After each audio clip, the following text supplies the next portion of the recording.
Welcome back to my YouTube channel. If you're a new person here, consider subscribing by hitting the subscribe button on the right hand side below. And if you are an existing subscriber, thank you for coming back. So here I have leather and lining measuring 25 by 15 inches, and then the handles I have 25 by 2 inches. So I've sewn the first handle, and I'm just going to show you how I folded in like this, and on the sides.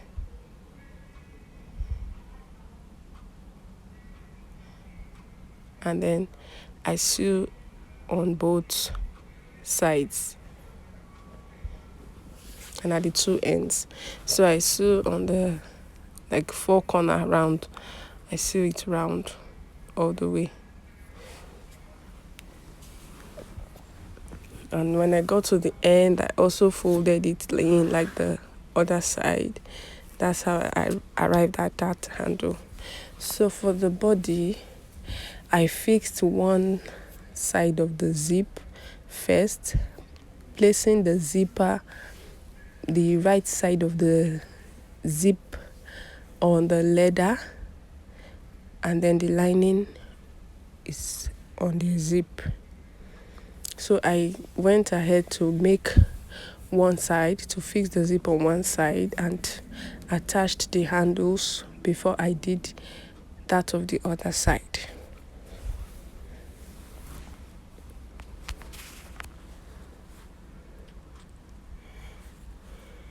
So here I have fixed one handle, one side. So now I'm going to show you how I did it.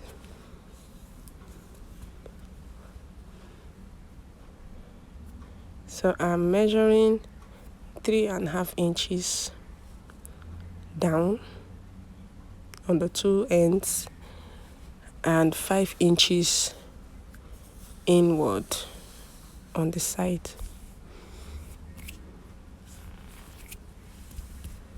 So these marks will help me to place the handles at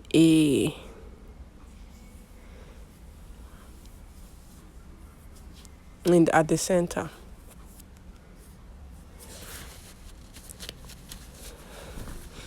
So I'm going to be perforating the handle with the leather together.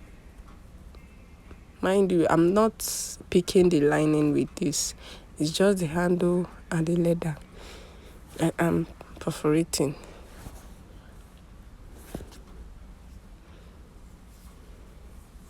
So I'm using this shoemaker pin,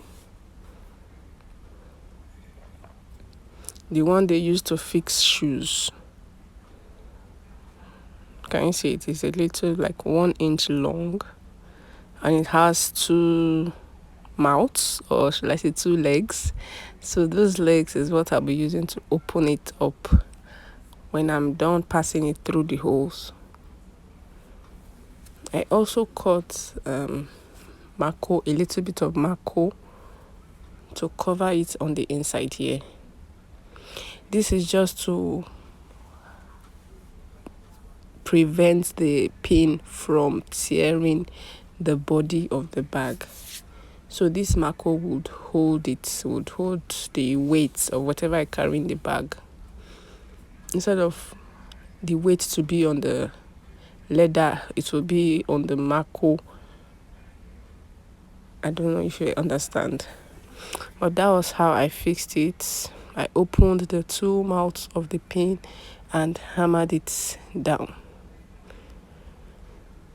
So here I'm done fixing the handles, and I'm about to place the second zip. Same way I did the first one. I put the right side of the zip on the leather, then I placed the lining on top of it and sew. So here I'm done with the two sides.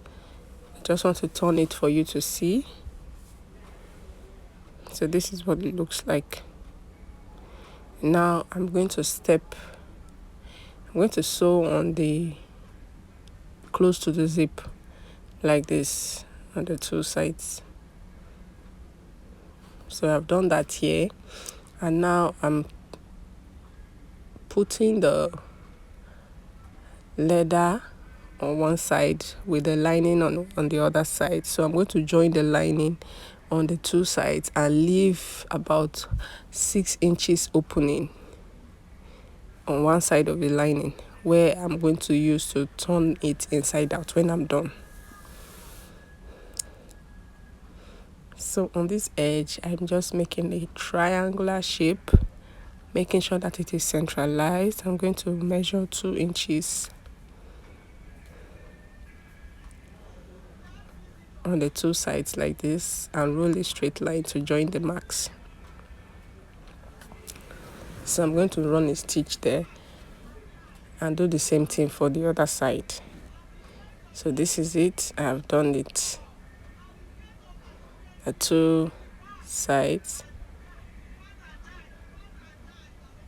So I'm just going to tack it down there and do the same thing for this other side like that. So what I've done on this lining is what I'm also going to do on the leather. But for the leather, I sew completely.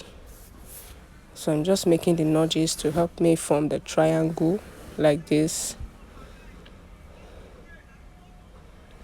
So after forming the triangle, making sure that it is centralized, meaning one side is not smaller than the other. I hope you understand. So I marked 2.5 inches on the leather on the two sides. I used and joined the two markings with a line that I'm going to be sewing on. So I'm going to be sewing on that line to form same kind of triangle like that of the lining. I'll do the same thing for the other side.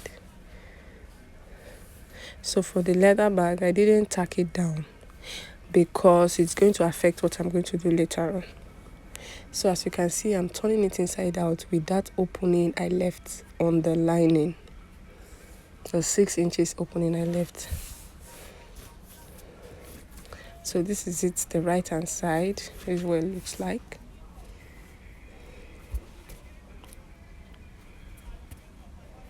So I'm just going to close this opening up. I'll do a stitch there. Now I've closed it. And the next thing now is to cut the zip, shorten it. So if you notice, there is a side purse on the bag. I didn't talk about it because I didn't record when I was doing it. I don't have a recording of when I was doing it, but I did it and I eventually added the remaining part of the zip to it, and then I top stitched on this outer part of the bag, and this is what it looks like. I top stitched at the bottom and on the sides. That's it. This bag is done. Thank you for watching. Please hit the subscribe button. I'll see you in my next video. Bye.